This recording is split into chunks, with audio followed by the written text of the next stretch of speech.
Good morning from the neoliberal capitalist colony of Panang Island. Hope you're having an amazing day, because if you're having an amazing day, I'm having an amazing day. If I'm having an amazing day, you should be having an amazing day. Today, I'm doing my early morning hiking, even though I'm on holiday, because only degenerates avoid exercise. So don't be a weak little soy boy beta bitch. Make sure you carry out manly feats of strength every now and then, because men, as I've said, being the movers and shakers of revolution, must be the ones to carry the mantle of socialism. And a weak man is not fit to call himself a socialist. Yes, because only fit men are deserving of that title. So it's about a 2 km walk up the hill, and I've done the hard part. That's why I'm all soggy now. So now is just the easy, relaxing part of the walk. You know, the closer you get to the top of Panang Hill, the colder it gets. And this is why this place was very, very popular with European colonizers in the 18th and 19th centuries.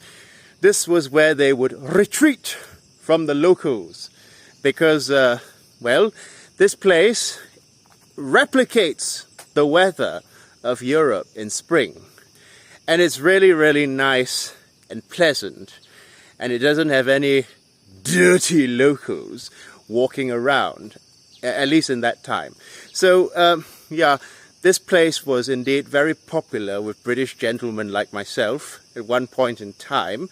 And, well, now it's a place where you can come hiking, and it's a really, really enjoyable place to hike. You know, you get a really nice panoramic view of Panang Island if you actually reach the top of it. So it's beautiful. You should really come to Panang Hill if you can, because you really won't regret it.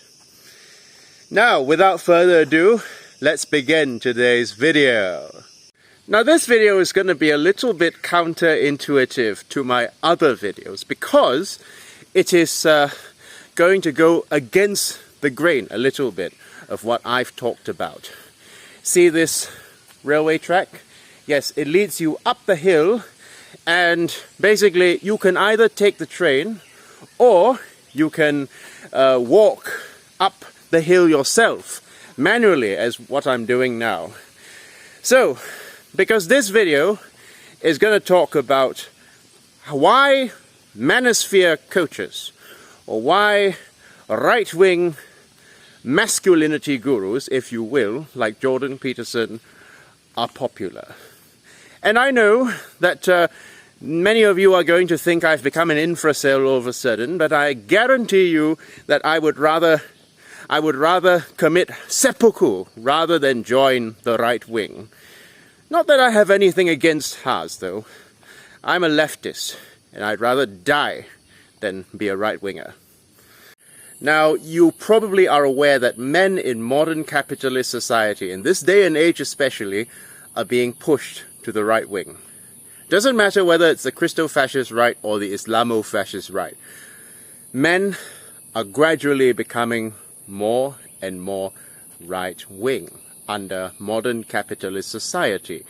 In the late stage of capitalism that we live in, seeing exponential cases of exploitation, alienation, and it seems that the top 10 percentile of men in society seem to be having all the privileges from many men's point of view. It seems to me that this is what is causing men to be pushed to the right wing. Because happy people do not generally become right wing. People become right wing as a result of frustration or unhappiness. And people become more religious when they feel their material conditions are unbearable. Now, I'm not trying to insult you if you're religious, but as Karl Marx said, religion is the opium of the masses, the heart of a heartless world, the soul of soulless conditions, and basically it is what people use to cope with their miserable lives as a result of being exploited and alienated from their true selves. And the same could be said about this neo-religious movement of the cult of masculinity proposed by people like Rollo Tomasi, Jordan Peterson, and Andrew Tate, whose poisonous teachings are seeping even into Asia as we speak. There are many right-wing conservative men, even in Malaysia, who admire these men like Andrew Tate and Jordan Peterson. Well, they're mostly religious, but even non-religious men can fall prey to this kind of charlatan. But today's video really is not to basically shit on these alienated, misguided, and exploited men whose surplus value is being exploited by these masculinity gurus, but rather to explain this phenomenon of their popularity and to try and steer men away from this false consciousness.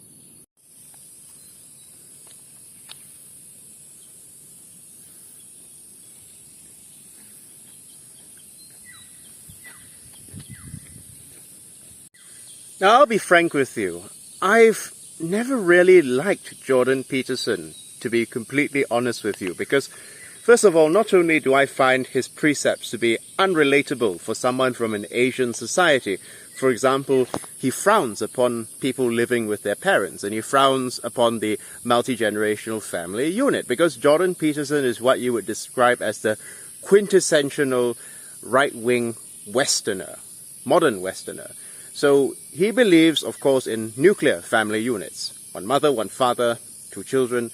And he doesn't believe in people living with their parents and in adulthood, which is an alien concept to our Eastern society. And his diet advice is simply unrelatable to someone from Asia. And frankly, I find his Calvinistic view of the world and his belief in a natural predetermined hierarchy to be quite off-putting, if I'm honest. Yes, Peterson is one of those staunch advocates of predetermination, or this belief that there are some people who are simply, well, superior to others. You know, anyone who is so fixated on IQ has this belief that there are simply superior people and inferior people in this world, and that superior people should rule over inferior people. And it's a very Lee Kuan Yew-ish kind of view, because Lee Kuan Yew, the Prime Minister of Singapore, who was also a right-wing fascist, also believed in this natural hierarchy, that human beings were in fact not equal, and that there were simply superior people and inferior people. In fact, he was actually worse than Peterson, I would argue, but you know, Peterson looks like a pussycat in comparison, because Lee Kuan Yew even wanted to legalize polygamy so that rich, successful men could have more wives and poor men could have nothing. So Lee Kuan Yew really also believed that only basically superior people ought to be encouraged to, if you'll pardon my distasteful jargon, breed. And basically unsuccessful or inferior people, in his view, should have fewer children. But anyway, yeah, most right-wing Saxons, whether it's Peterson or Lee Kuan Yew or even Charles Murray, have this belief in a predetermined hierarchy. And it's a very self-fulfilling belief, because, you know, it seems to me that the people who fit the mold of what these people deem superior tend to be very adroit with the Western system of governance, or they seem to be very adroit with the Western academic syllabus. Now, mind you, the concept of IQ really only came around in the 20th century, so we don't know how people like Galileo or Confucius or Buddha would have scored. And frankly, I think Confucius would have disdained to take an IQ test anyway, because Confucius did not believe that intelligence was something fixed and unchangeable. Confucius believed that you are not hereditarily stupid or hereditarily smart, but you become so as a result of your material conditions. So yeah, Confucius, Lady Murasaki, and many other bright creatives in history, we don't know what they would have scored on an IQ test. The founder of the Binet test, the precursor to the IQ test himself, never intended for the IQ test to be used to separate the wheat from the chaff, so to speak. He made it very clear that it was intended to help students who are struggling in their academic performance, special needs students, if you will. He would be appalled to see people like Peterson using it as the absolute determiner of superior and inferior people. So Peterson has many problematic views, no doubt. And I would even go so far as to say that his views are close to a 20th century social Darwinist views. Of course, he doesn't believe in culling the weak, at least not to my recollection. I don't think he's actually advocated castrating or killing off weak people like Hitler did, but he certainly does believe in a natural hierarchy. So why is he so popular?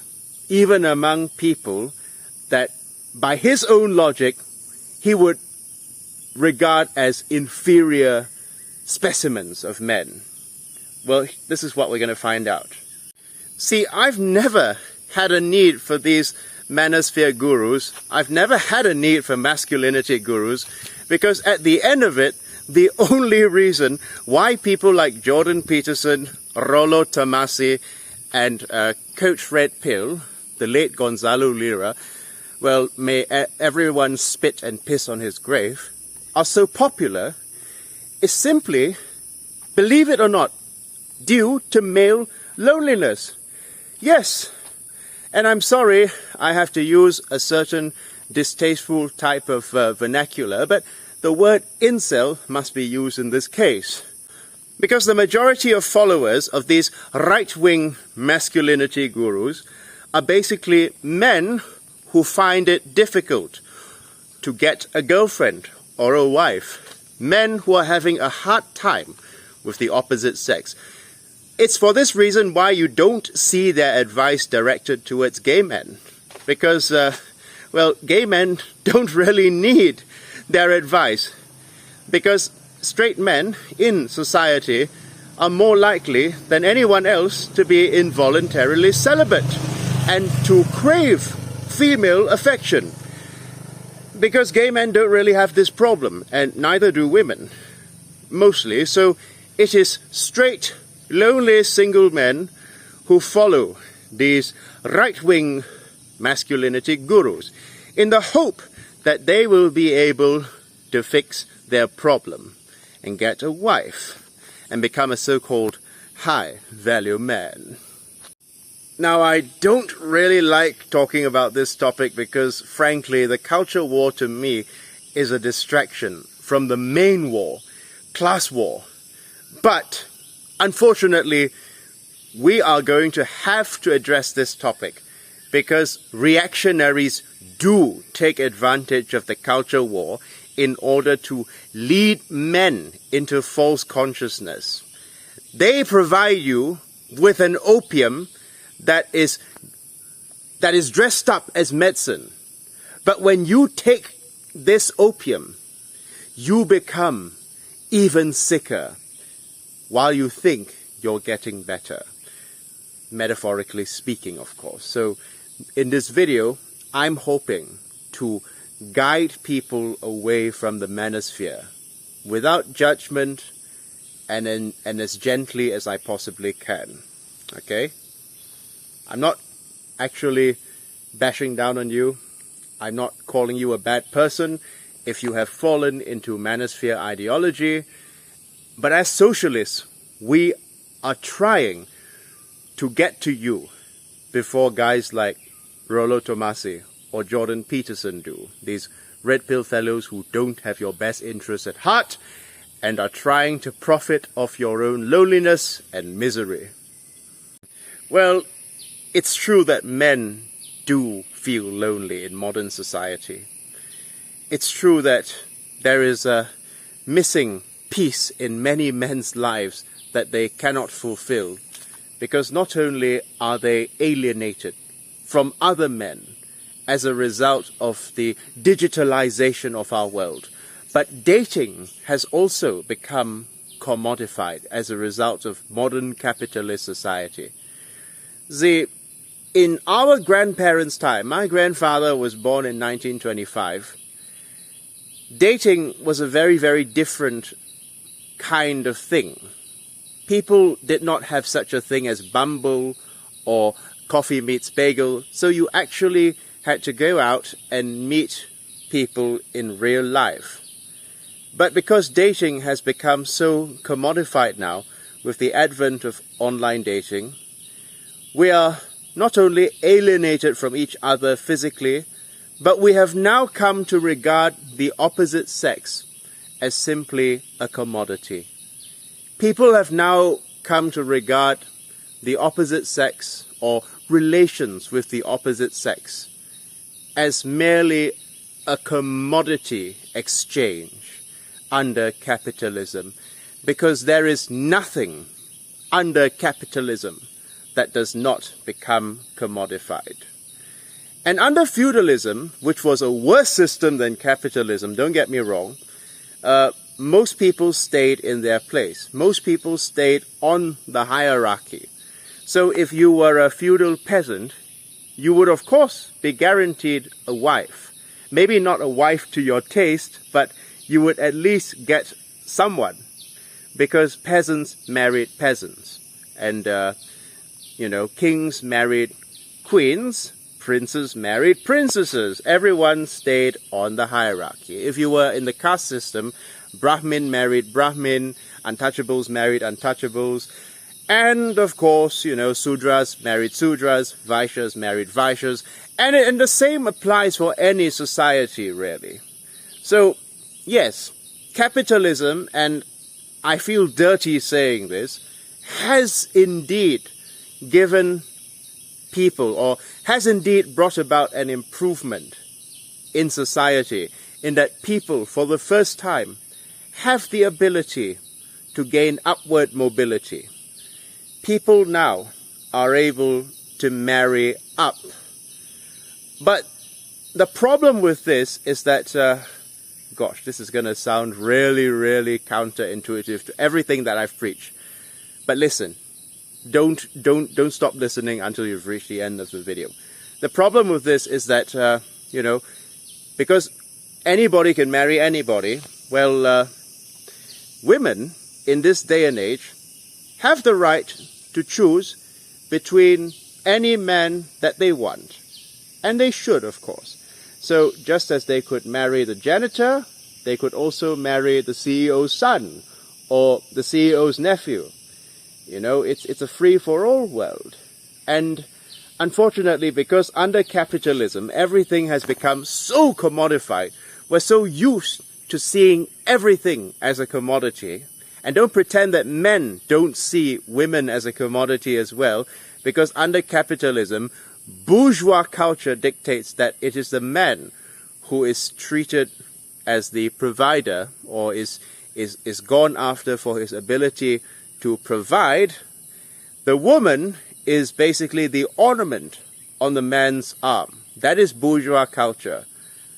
And as a result of everybody trying to follow bourgeois culture, the manosphere coaches are correct in the sense that dating has indeed become harder for poor or less outstanding men, because there is an ability for women to date, anybody they want in modern society. And, of course, that should be everyone's right. But the sad thing, as a result of this, is that it has led to the side effect of many single and unhappy men as a result. And if you're one of them, I'm not actually judging you as a person, and you have perfectly legitimate reasons to be unhappy if you feel that you're an average chap who's been sidelined. The objectification of women as sex objects who are judged on their ability to be a good ornament on their husband's arm, and the objectification of men as status objects in order to make a woman look respectable in bourgeois society, these are hardly ever discussed in liberal circles. Because liberals, fundamentally, whenever there's a man who is struggling with dating, or there's a man who is having a hard time getting a girlfriend, liberals are not particularly sympathetic to this man. And they will call him privilege. They will call him an oppressor. And they will say that basically, you don't know what it's like to be a woman. So shut the fuck up and just, and basically keep your mouth shut and basically do better. Basically. And this callous dismissal of men's pain is what gives people like Jordan Peterson, Rollo Tomasi, and others of their ilk the golden opportunity to strike while the iron is hot, when there are many depressed men on the rise, and many men are killing themselves out of sheer hopelessness as a result of feeling alienated, lonely, depressed, and single in modern capitalist society. This gives men like Jordan Peterson the golden opportunity to strike while the iron is hot. These men come in and they basically provide a view of the world that is very, very seductive to these unhappy fellows. They tell these unhappy fellows that, yes, you are correct. Women rarely do only go for the top 10 to 20% of men in society. And that's the way it has always been. And that's the way it will always be. So, they will basically wallow in their own loneliness while parroting Jordan Peterson's words in a copy sort of fashion. While there are others who might, then start to engage in a thing called self-improvement. That is to say, they believe since women only go for dominant alpha males, they become extremely aggressive, extremely nasty, like the fellows attacking me on my channel, and extremely militant. Not only are they do they end up becoming extremely misogynistic, because the red pill view of women, that women are manipulative, calculating, and they don't care about men, which is not true. They only care about what men can do, which is also not true, is basically a view that will poison your mind against the opposite sex and view everyone of the opposite sex except your mother and grandmother as being a manipulative harlot who only sees you for what you can do. And you regard every woman as basically a prostitute, in the sense that you believe she only wants you for what status you can provide for her, which is again not true. Unfortunately, since the liberals have not shown much sympathy for your plight, and you don't know that there's an actual left wing that will, there are these right-wing reactionaries who actually contribute to your misery under capitalist society, who will come in and pretend to be the hero, basically pretend to speak up for you. When in actual fact, people like Jordan Peterson could not care whether you're even alive or dead. Yes, you should probably hear about how he treats his own psychology clients. He even abandoned his client when she needed him at a crucial moment because he wanted to appear on TV. Yes, Peterson is not a sincere man. He is a horrible person, an awful person, but he is popular because he pretends to care. And that is what these lonely men are attracted to. It is very similar to how some women fall into prostitution because they have bad influences in their lives. Perhaps they may have abusive parents, and perhaps they may not have any friends they can turn to, and they end up instead falling victim to these pimps, these horrible groomers like Andrew Tate.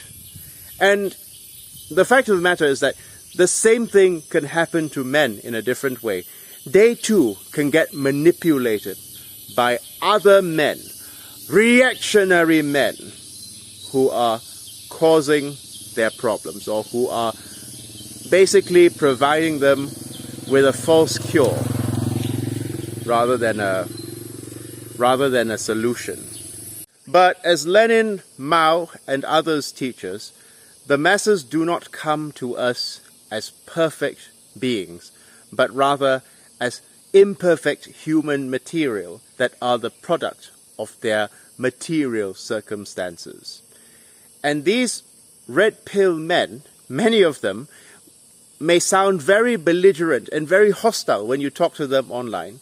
But I can tell you that many of them that I've spoken to personally are really scared, insecure, and uncertain about their future.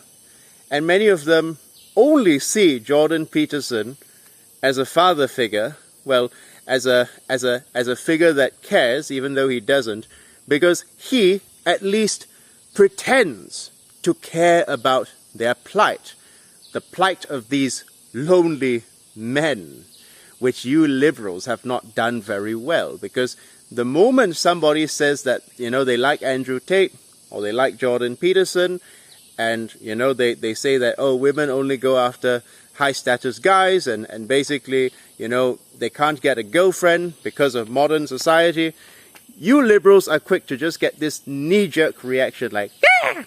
Ah!" Like you can't actually hear a man's point of view out. Instead, you just have to call him an incel, or you have to call him a patriarchal oppressor, and you have to say, shut the fuck up, you're privileged, and you don't have any idea what women go through. But as I've said, this dismissing of men's pain, and that's not to say that women don't have their own challenges, especially in Malaysia, which is a highly patriarchal, right-wing religious society. Women also face their own challenges.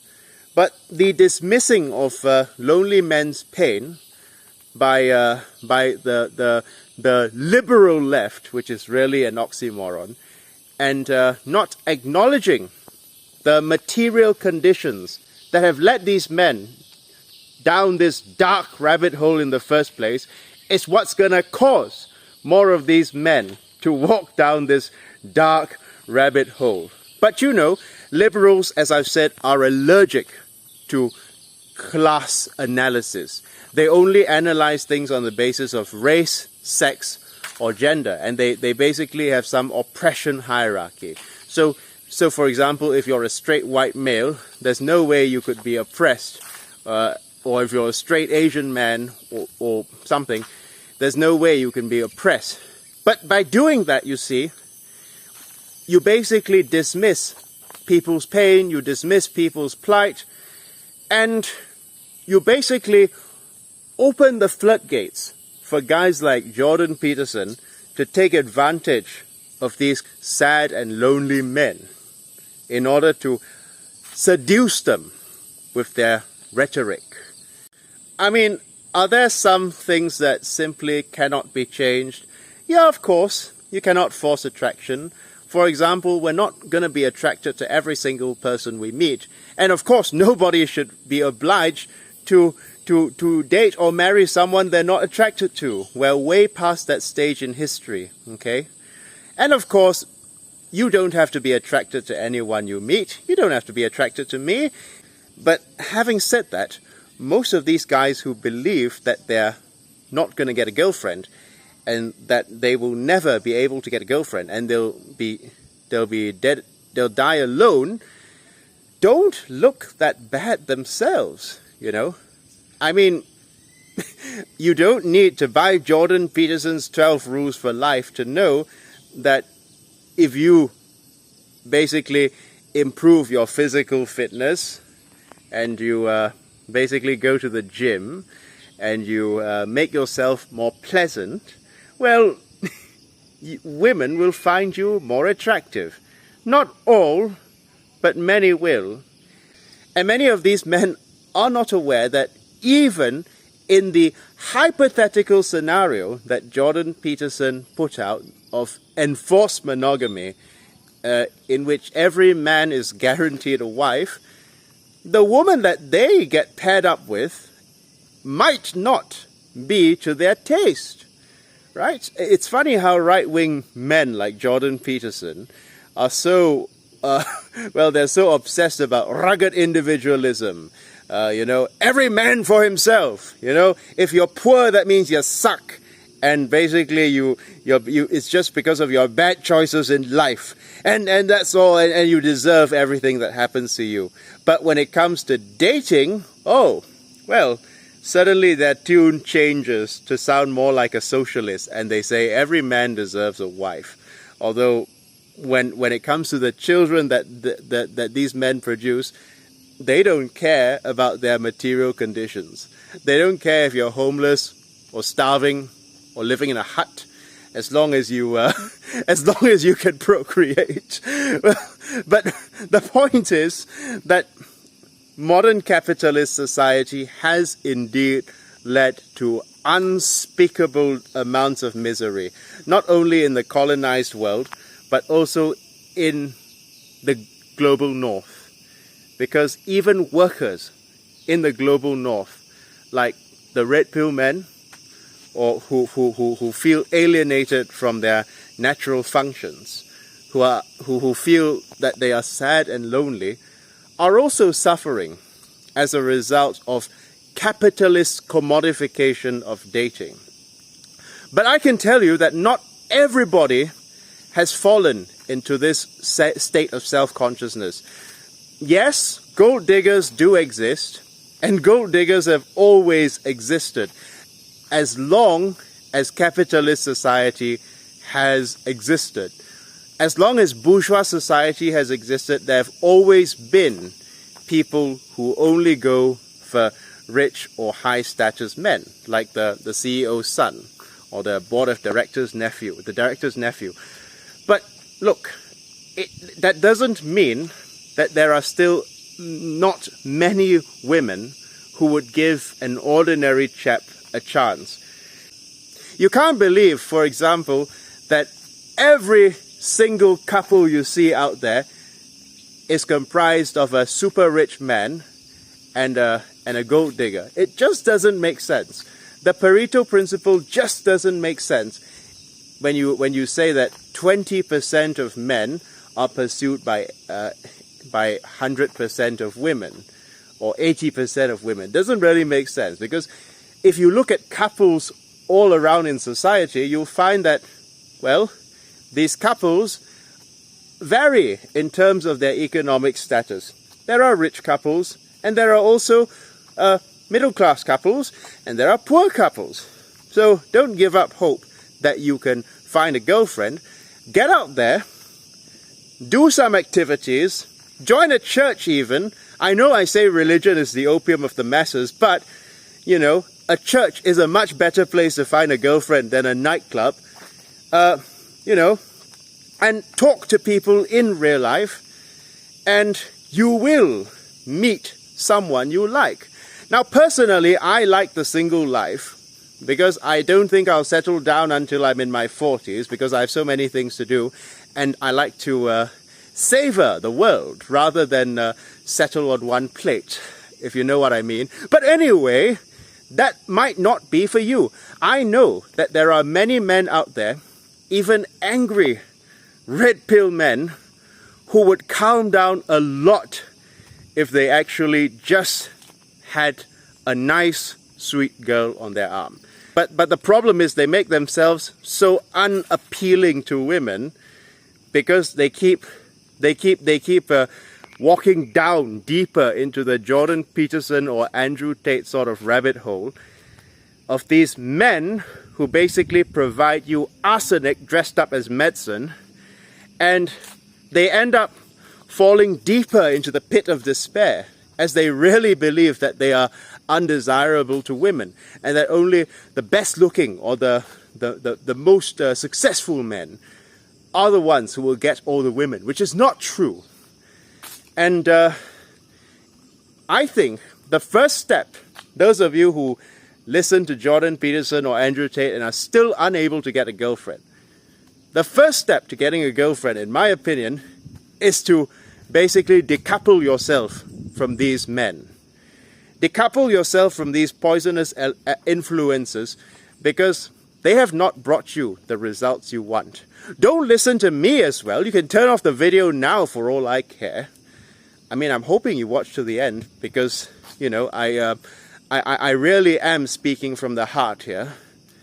And I'm trying to help you, because as a socialist, I don't only help people that I like or get along with. I am out to save all of the masses, including those who do not share my personal views, being a leftist. Decouple from these poisonous influences. I understand how you fell into this position. But if they're not bringing you the results, now if they're bringing you the results, if you manage to get a girlfriend after listening to Jordan Peterson and you're happily married, cool, go do your own way. But for most of you, I don't think you've gotten the results you wanted. Decouple and actually go and talk to women in real life. Nice women, not women at the nightclub or places like that. Women at a... God, I sound very conservative now. Go and talk to people, actual people in real life. Join a church and go do something physical. And I guarantee you, you will be all right. The thing is, though, that under capitalism, love will always be commodified. At least that's what bourgeois society wants us to be. Bourgeois society wants us to commodify love. And love will always be a transaction, either to advance one's own private property, to enter the class that owns private property, or to basically expand one's private property. So the only way that we are gonna actually have love and not money love is under the socialist mode of production, when all people, all workers, not just men but women, are emancipated and are free to be themselves. And we do not follow bourgeois standards of morality. The thing is, though, that people like Jordan Peterson, who are defenders of this bourgeois system, will not help you. They'll offer you an explanation of the world, but ultimately, for most of you, you are better off decoupling from them. And you are better off actually seeing women not as a monolith, but seeing them as individual people in themselves. You know, there's no way you can actually define female nature, because female nature, firstly, is defined by the society in which women live. And second of all, female nature does not describe every single woman you meet. Just like male nature does not describe every single chap you'll meet. There are men who don't like sports. There are men who don't like hiking. There are men who don't enjoy so-called manly things like drinking alcohol, which I do. But that's fine. There's no way you can really define men or women in one closed box, in one pigeonhole, because human beings are too diverse and too complex for you to define in that manner. But I hope that for my fellow friends on the left, and I'm not counting liberals as those on the left, yeah, that if you meet a man who has some reactionary views and who may have fallen into this right-wing rabbit hole, but is willing to talk to you on a civilized basis, I hope that you will not give up on this person and that you will actually hear this man out, listen to his story, and basically try to convince him that there is indeed another less toxic way of actually solving his problem. Because if we don't do that, if we sideline and marginalize these lonely, alienated men, well, people like Jordan Peterson will be very happy to pick up the pieces for us, for their own profits, of course. They're hoping that they get to these men before we socialists do. But I think that we need to get to them first, so we can break them of their false consciousness and basically give them the life that they actually want, and give them the solution that actually works, rather than the false cure that is peddled by these charlatans. Okay, thank you very much for listening if you've gotten to this point. The thing is, men who profit of other men's pain are not comrades. Men who profit of other men's pain and loneliness are themselves the worst of reactionaries. And it is these men who should also be gulagged in the end. Well, thanks for listening. Hope you have a great day, and I'm going to enjoy the rest of my hike now. Bye! Oh, just one more thing. If you're struggling with depression, if you feel that you need someone to talk to, and you feel that no one understands your plight as a man in modern society, you can talk to me using my Instagram. As long as you keep it civilized, you don't lambast me with hate speech, you are free to talk to me, and I will be happy to talk to you. Okay? I'm not going to charge you any money.